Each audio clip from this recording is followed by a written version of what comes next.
religion and their culture are quite different from most of the African tribes. It's based upon the star Sirius.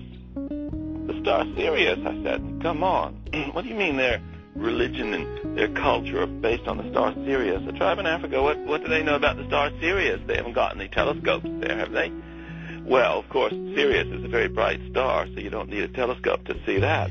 But he said, well, no, the strange thing is that it's not really the star Sirius that they're on about, but what they say is some sort of companion star to Sirius, which goes around it. And I knew enough astronomy to realize that there was such a thing. The astronomers call it Sirius B. In other words, the main bright star that you can see in the sky being the biggest and the brightest, they call Sirius A because it's the first. Right. And then the little one that you can't see, they call it Sirius B.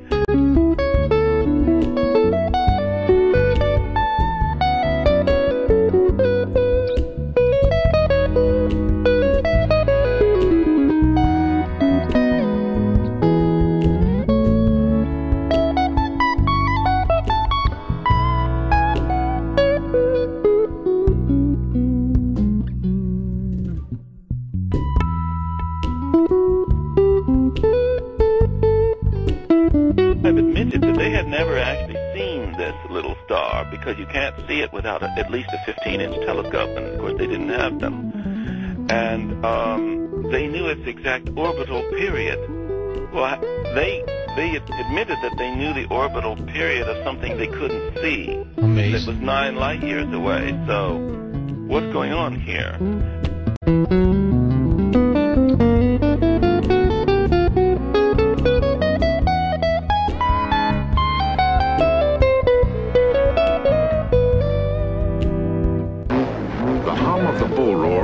To be the voice of the sacred star.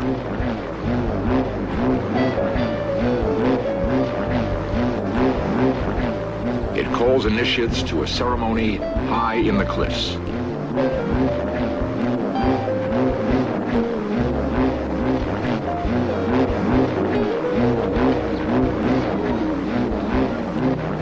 Dating back to a time when the Western world was locked in the Dark Ages, this ritual has taken place year after year. During the ceremony, the full spectrum of Dogon knowledge is revealed and passes from generation to generation.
Their landing vehicles, which are descriptions precisely like landing vehicles that we would have to land on the moon or Mars today.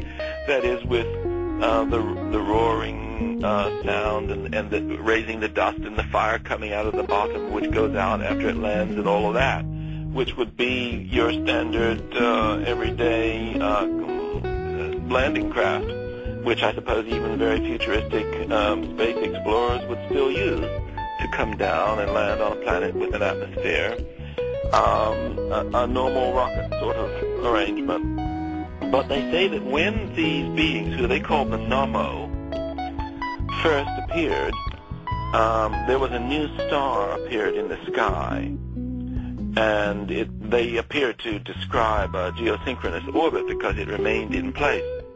They call it the star of the 10th moon.